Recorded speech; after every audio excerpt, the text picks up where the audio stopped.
Bismillahirrahmanirrahim. Assalamualaikum warahmatullahi wabarakatuh. Saya dengan Fitrianti. Di sini saya akan mempresentasikan tentang review buku, yaitu yang berjudul 1001 Penemuan Warisan Abadi Peradaban Muslim.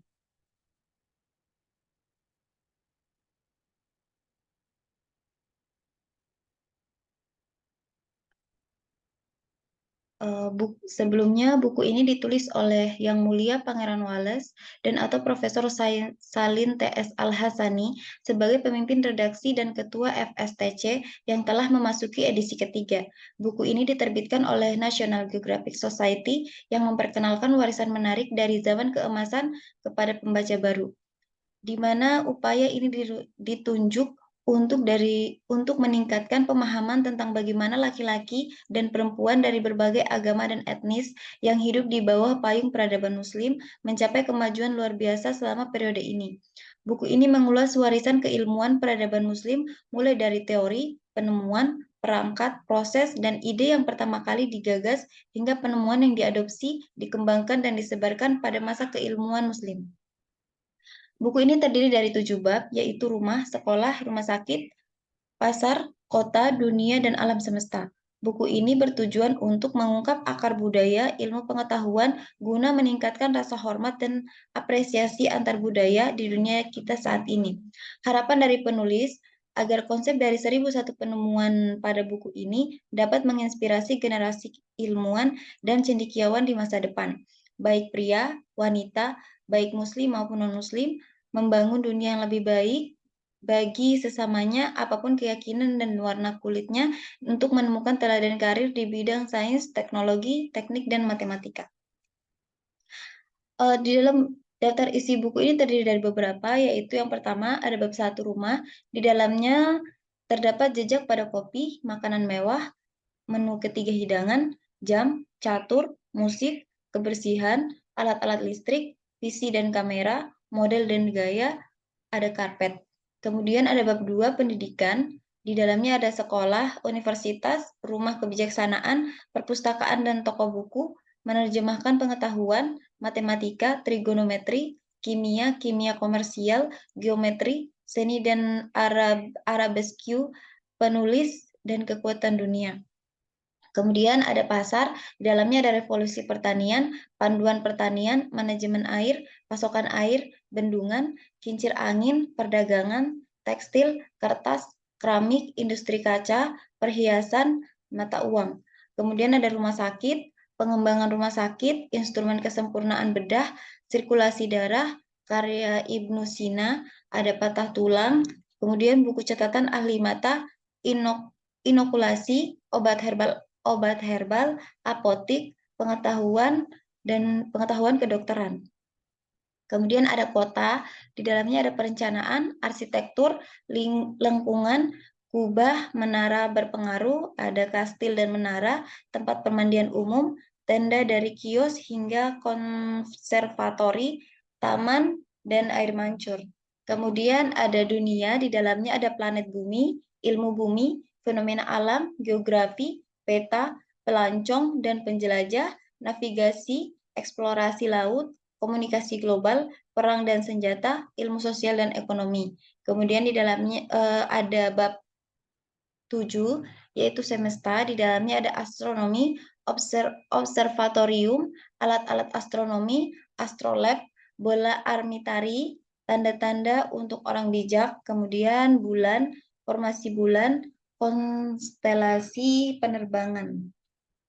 Kemudian ada pendahuluan dari buku ini, yaitu dari perkembangan buku ini memberikan kisah yang menarik, yaitu di mana pada tahun 1975 Lord B.V.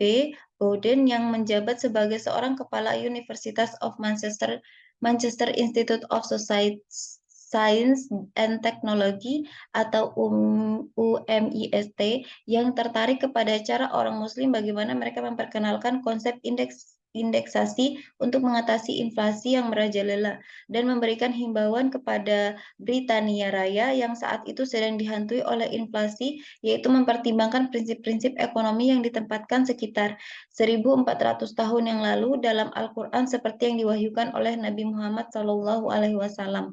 Buku ini memberikan apresiasi dari banyak kalangan, salah satunya adalah Perdana Menteri yang menyampaikan apresiasinya yaitu 1001 Inventions, menghidupkan kembali masa kejayaan 1000 tahun kemajuan ilmu pengetahuan dan teknologi dalam peradaban umat Islam dan memberikan pesan positif bagi pemuda untuk dunia muslim dan untuk kemanusiaan. Pemeran yang ditampilkan di sini tentang sejarah media sinema, astronomi, media, matematika, geometri, kimia, dan sebagainya. Kemudian isi ringkas dari buku ini yang pertama ada rumah. Di dalam bab ini menceritakan tentang penemuan yang berusia ribuan tahun yang masih membentuk kehidupan sehari-hari, dari permainan catur hingga kamera sampai kebutuhan kehidupan rumah tangga. Selain itu, ada juga Muslim Spanyol yang menciptakan ide-ide baru lainnya dari peradaban Muslim, yang mencangkup mode-mode baru, karpet yang sangat berharga, dan perangkat cerdik seperti pulpen, jam mekanis yang luar biasa, yang hanyalah satu jenis perangkat yang ditemukan oleh insinyur pada abad ke-12 Al-Jazari. Selain itu, pada abad ke-14 sejumlah besar rempah-rempah datang ke Eropa dari Mesir dan Suriah, dan minuman kopi berkembang pesat di dunia muslim selama bertahun-tahun sebelum menyebar melalui perdagangan Eropa pada abad ke-17. Kemudian ada bab 2 yaitu sekolah yang menceritakan kisah tentang pengaruh besar peradaban muslim terhadap perkembangan dan penyebaran pengetahuan, matematika, sains, seni, bahasa, para ahli kimia yang menciptakan wewangian atau parfum melalui tumbuh-tumbuhan dan bunga, matematikawan yang mengembangkan konsep nol dari sistem matematika desimal yang kita gunakan saat ini, yaitu desain geometris yang rumit pada pola bunga dan cangkang, dan pada gilirannya mempengaruhi desain khas dalam arsitektur dan seni dekoratif. Di bab ini juga membahas tentang para cendekiawan Muslim, Kristen, dan Yahudi bekerja sama dalam menerjemahkan pengetahuan, memicu perdebatan dan penemuan ilmiah. Ada bab 3 yaitu pasar. Pada bab ini mengeksplorasi cara penyebaran ide berpengaruh dari peradaban Muslim ke seluruh dunia di 3 benua, jaringan perdagangan dan perjalanan perdagangan yang berkembang pesat. Pada bab 4 ada rumah sakit. Di dalamnya yaitu disuguhkan banyak cara di mana pengetahuan medis dan pengobatan dari peradaban Muslim mempengaruhi pengobatan yang kita alami. Sistem perawatan kesehatan yang berkembang di masyarakat Muslim yang menawarkan perbedaan perintis perawatan rumah sakit yang semakin beragam, obat-obatan yang dikembangkan dari pengetahuan kuno, dan penelitian baru. Para buku-buku ini juga menjelaskan bagaimana dokter dan filsuf abad ke-11 Ibnu Sina mengajar secara luas tentang kedokteran, filsafat, dan ilmu alam. Ia juga mengembangkan metode pengobatan patah tulang yang masih dipatuhi oleh para dokter hingga saat ini. Kemudian ada kota. Pada bab ini mengeksplorasi tentang warisan arsitektur bersama antara dunia modern dan peradaban muslim. Kubah-kubah, lengkungan, dan menara arsitektur peradaban muslim memberikan ide baru yang banyak diantaranya digunakan kembali dan diadaptasi di seluruh dunia, di mana warisan abadi dari pertukaran ide arsitektur dan dekoratif antara timur dan barat selama ratusan tahun dapat terlihat jelas. Contohnya, pada arsitek utama Sinan yang membangun Masjid Sulaimani yang berkubah tahan gempa di Istanbul abad ke-16. Kemudian merancang interior dengan ruang filter untuk membersihkan asap dari udara yang dikeluarkan dan mengumpulkan jelaga untuk membuat tinta. Selain itu ada kota-kota 1000 tahun yang lalu yang berpusat pada kehidupan masyarakat dengan masjid, pasar, dan permandian umum yang ditempatkan di tengah dikelilingi oleh kawasan pemukiman. Kemudian ada dunia. Di dalam bab ini kita akan menemukan bagaimana para ahli geografi, navigator, penjelajah, dan cendekiawan peradaban muslim mempengaruhi pembuatan peta dan cara kita memandang dunia saat ini. Dalam upaya mereka menjelaskan pelangi, mengukur keliling bumi, dan menentukan bagaimana gunung terbentuk, para sarjana dari 1000 tahun yang lalu membuat lompatan besar dalam institusi dan wawasan dalam pencarian mereka untuk memahami planet kita. Para pelancong luar biasa memberikan gambaran tentang zaman penemuan ini, memberi Ibnu seperti Ibnu Battuta yang meninggalkan rumahnya pada tahun 1325 untuk menunaikan ibadah haji ke Mekah dan kembali 3 dekade kemudian setelah menjelajahi batas-batas tanah Muslim. Atau Zheng He, seorang laksamana Angkatan Laut Muslim Tiongkok yang memimpin 7 pelayaran penemuan pada abad ke-15 dengan menaiki kapal kayu raksasa. Selain itu juga ada peta yang ditinggalkan oleh para pionir pada periode ini, seperti peta global yang digambar oleh sarjana Maroko Al-Idrisi yang pembuatnya berabad-abad sebelum Marco Polo dan Columbus, dan peta terperinci tertua yang menunjukkan benua Amerika yang dibuatnya pada abad ke-16. Kemudian ada bab terakhir yaitu semesta. Di bab ini mengkaji bagaimana para astronomi, filsuf alam, dan pembuat alat dalam peradaban muslim memperluas pengetahuan kita tentang alam semesta. Instrumen astronomi ditingkatkan dan dibuat oleh pengrajin seperti Meriam Al-Ijliyah yang dibangun astrolab untuk penguasa Aleppo di utara Suriah pada abad ke-10. Pada abad ke-16, ahli astronomi Taqi al-Din menggunakan versi besar dari alat pemantauan bintang seperti kuadran dan sketsan untuk meningkatkan akurasi pengukuran. Observatory skala besar pertama di dunia Islam dibangun oleh Sultan Malkis dan Ifsana dan Isfahan pada akhir abad ke-11. Observatorium Maraga yang berpengaruh pada abad ke-13 di Iran adalah lembaga ilmiah tempat para astronom dirancang untuk menerima kebijaksanaan tentang alam semesta dan mengembangkan model matematika baru yang menjadi sandaran para sarjana Renaissance. Dengan memanfaatkan pengetahuan yang telah ada sebelumnya dan menambahkan pengamatan serta wawasan baru, para cendekiawan Muslim mewariskan warisan yang kaya akan astronomi dari timur dan barat, yang kini diperingati dengan nama-nama bintang dan konstelasi Yunani dan Arab. Kesimpulan dari buku ini yaitu peran penting yang dimainkan oleh umat Islam dalam bentuk peradaban selama berabad-abad. Mereka telah memberikan kontribusi berarti dalam berbagai bidang, mulai dari astronomi hingga perawatan medis, dan dari penjelajahan dunia hingga kemajuan dalam ilmu pengetahuan dan teknologi. Warisan intelektual dan inovatif yang ditinggalkan oleh umat Islam telah memberikan dampak positif yang sangat besar pada dunia, dari pemahaman langit dan konsep alam semesta hingga penemuan astronomi yang penting, seperti sistem bintang di luar galaksi kita. Umat Islam telah mengilhami pengetahuan dan eksplorasi langit alam. Mereka juga memainkan peran penting dalam perkembangan alat-alat astronomi seperti bola langit, bola militari, astrolab universal, dan sextan yang membentuk dasar bagi astronomi modern. Dalam bidang perawatan medis, rumah sakit, dan fasilitas medis yang ada pada masa itu mencerminkan komitmen umat Islam terhadap kesejahteraan masyarakat. Mereka juga menyediakan layanan kesehatan gratis untuk semua orang dan mengembangkan teknik medis yang canggih, seperti operasi katarak, vaksinasi, dan perawatan tulang. Pengaruh umat Islam juga terasa dalam perdagangan dan menjelajahi dunia, meskipun di masa itu mereka tidak memiliki sarana modern seperti pesawat terbang, kereta api, atau mobil. Umat Islam abad pertengahan tetap menjelajahi dunia sebagai peziarah haji, pelajar, dan pedagang. Mereka menciptakan hubungan perdagangan dan penjelajah dunia yang luas. Selain itu, kontribusi umat Islam juga dilihat pada berbagai inovasi sehari-hari seperti jam tangan yang dirancang dengan teknologi rekayasa tinggi dan asal-usul kata-kata dalam bahasa kita sehari-hari. Semua ini adalah bagian dari warisan intelektual yang berharga yang telah ditinggalkan oleh umat Islam, dan ini adalah bukti bahwa mereka telah memberikan dampak positif pada peradaban dunia saat ini. Bab yang paling menarik di sini yaitu universe atau alam semesta. Pada bab ini yang membahas tentang keajaiban langit yang dapat menginspirasi penerbangan pelawak pertama yang berhasil dilakukan 1200 tahun yang lalu.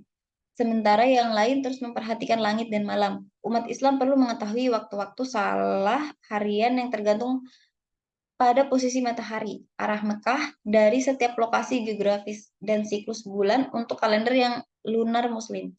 Dari dorongan ini, umat umat muslim membuat sebuah penemuan bersejarah seperti catatan pertama tentang sistem bintang di luar galaksi kita yang ketidaksempurnaan ketiga pergerakan bulan. Mereka juga mengembangkan alat-alat yang membentuk dasar astronomi modern. Ini termaksud bola-bola langit, bola dunia langit, astrolab, universal, dan sextant, dimulai dari abad ke-8 dengan observatorium pertama dan label astronomi yang akurat. Para cendekiawan pengamat bintang bersama dengan muslim terkemuka lainnya diingat ketika kita menatap langit, karena ada beberapa area di bulan yang memakai nama-nama mereka. Dan yang lebih dari 165 bintang memiliki judul dalam bahasa Arab. Kemudian di dalamnya ada astronomi. Para muslim menghabiskan banyak waktu untuk memeriksa langit karena ada beberapa alasan praktis dan keagamaan. Mereka perlu menentukan waktu sholat harian, menentukan arah ke Mekah, serta menjelajah wahyu tentang langit dan Quran. Selain itu, kalender muslim berdasarkan bulan, sehingga perubahan bulan harus diamati, terutama selama bulan suci Ramadan.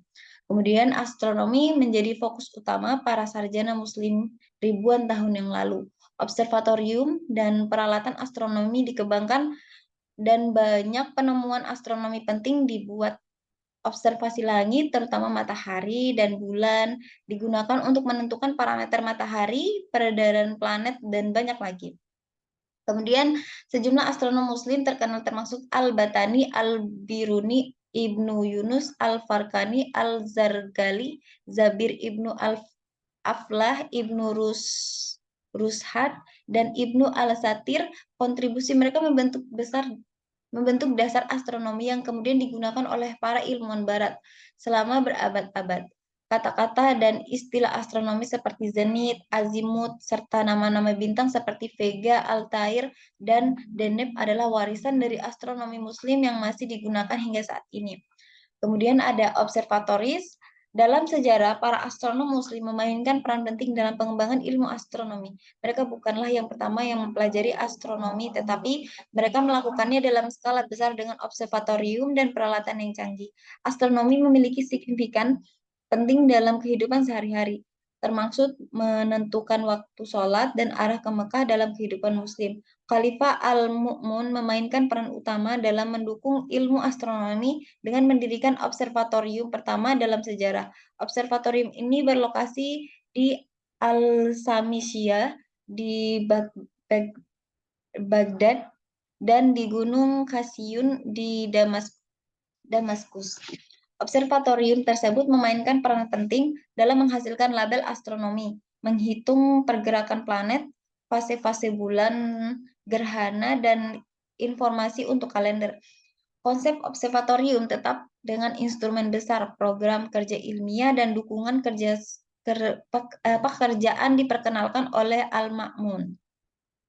Observatorium lain kemudian dibangun di seluruh dunia muslim, seperti Observatorium Maraga, Observatorium Samarkand, dan lainnya.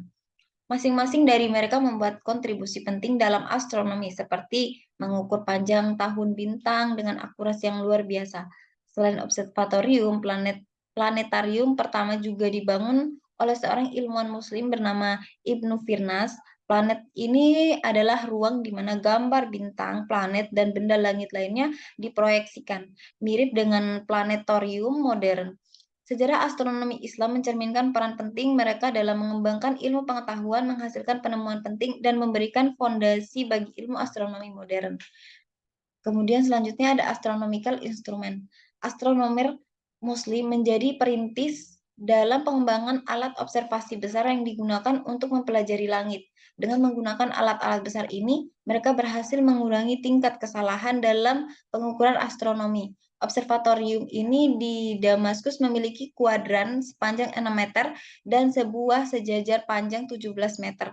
Observatorium Maraga juga dilengkapi dengan berbagai alat besar, termasuk kuadran, bola langit atau armillaris iris, dan astrolab. Selain itu, astronom muslim juga mengembangkan bola langit. Kuadran sejajar sextant, bola langit digunakan untuk mencatat data langit dengan presisi tinggi. Astronom Al-Batani pada abad ke-10 yang bekerja di Irak mengembangkan bola langit dengan presisi yang tinggi yang mencatat koordinat lebih dari 1000 bintang.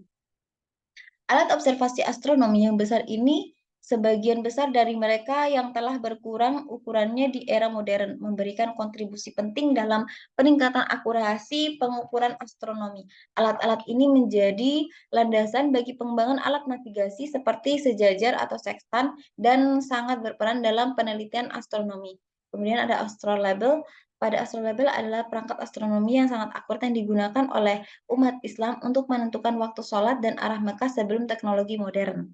Kemudian ada Armillary Spiri. Armillary Spiri ini adalah model yang digunakan oleh astronom Muslim di abad pertengahan untuk memprediksi gerakan benda langit, terdiri dari cincin-cincin konsentris dengan bumi di tengahnya. Ada dua jenis Armillary Spiri, yaitu demonstration dan observasional. Observasional dan armillary Spiri digunakan untuk menentukan koordinat dan nilai lainnya dengan perangkat penglihatan. Ditemukan dari observatorium seperti Maraga Observator dan Samarkand Observatorium dan Observatorium Istanbul. Kemudian ada Science for Wise People. Dalam Al-Quran seringkali ditemukan referensi pada sebagian fenomena dengan alam dengan cara yang menginspirasi dan menentang manusia untuk merenungkan fenomena tersebut dengan akal. Misalnya dalam surah Al-Baqarah ayat surah Al-Baqarah yaitu ayat 2 serat. Kemudian Al-Quran berbicara tentang menciptakan langit dan bumi, pergantian malam dan siang, kapal-kapal yang berlayar di lautan, air yang turun dari langit untuk menghidupkan bumi, kemudian perubahan angin dan awan yang mengikuti jalur tertentu. Semua ini dianggap sebagai pesan untuk orang-orang yang menggunakan akal mereka. Kemudian fenomena astronomi sering disebutkan dalam Al-Quran dan seringkali dalam konteks penggunaan oleh manusia seperti dalam perhitungan waktu dan navigasi. Al-Quran berbicara tentang orbit dan pergerakan yang presisi, memberikan pesan bahwa di balik fenomena ini terdapat sistem yang koheren yang manusia diundang untuk menjelajahinya. Contohnya surah Al-An'am, yaitu Allah yang telah menetapkan bintang-bintang agar manusia dapat membimbing diri mereka sendiri melalui kegelapan daratan dan laut. Ada surah Al-Nahl yang Allah menjadikan malam, siang, matahari, bulan, dan bintang tunduk pada perintahnya sebagai tanda-tanda bagi orang yang bijak. Ada surah Yasin, kemudian matahari dan bulan mengikuti lintasan yang telah dihitung dengan tepat. Kemudian ayat-ayat seperti di atas merupakan tantangan intelektual bagi manusia untuk membangun pengetahuan yang diperlukan guna menjelajahi semesta yang penuh dengan keajaiban Allah. Kemudian ada the moon atau bulan. Bulan memiliki peran penting dalam Islam karena menentukan penanggalan dalam kalender Hegira. Penanggalan ini mengikuti siklus bulan dan tahun matahari yang menciptakan tantangan dan menjaga penanggalan yang tetap sesuai dengan musim maksudnya. Umat Kristen dan Yahudi juga menghadapi masalah serupa dengan mengadopsi siklus metonik yang termaksud menambahkan bulan ke-13 secara berkala. Kemudian di bulan juga ada penentuan awal Ramadan dan bulan Islam lainnya yang bergantung pada pengamatan bulan sabit pertama kali muncul di langit malam. Kemudian ada constellations dengan munculnya observatorium dan minat meningkatkan dalam langit malam. Para astronom Muslim mulai dari abad ke-9 sangat tertarik pada bintang dan rasi bintang. Salah satu astronom terkenal adalah Abdul Al-Rahman Al-Sufi, astronom Persia yang hidup pada abad ke-10. Dia menjadi yang pertama yang mencatat galaksi Andromeda, tetangga yang terdekat kita, pada tahun 1964 dan yang menyebutnya awan kecil. Ini adalah catatan yang tertulis pertama dengan sistem bintang di luar galaksi kita sendiri. Kemudian ada flight, eksplorasi luar angkasa dan upaya manusia untuk terbang ini mencangkup perkembangan konsep penerbangan dalam upaya kuno, seperti Mesir, Cina, Yunani, dan Sasani, serta peran penting yang dimainkan oleh Abbas ibnu Firnas, seorang ilmuwan Muslim abad ke-9 yang mencoba membuat mesin terbang pertama. Meskipun upayanya kurang berhasil, dia meninggalkan warisan dalam perkembangan penerbangan manusia. Kemudian sekian presentasi dari saya, kurang lebihnya saya mohon maaf. Assalamualaikum warahmatullahi wabarakatuh.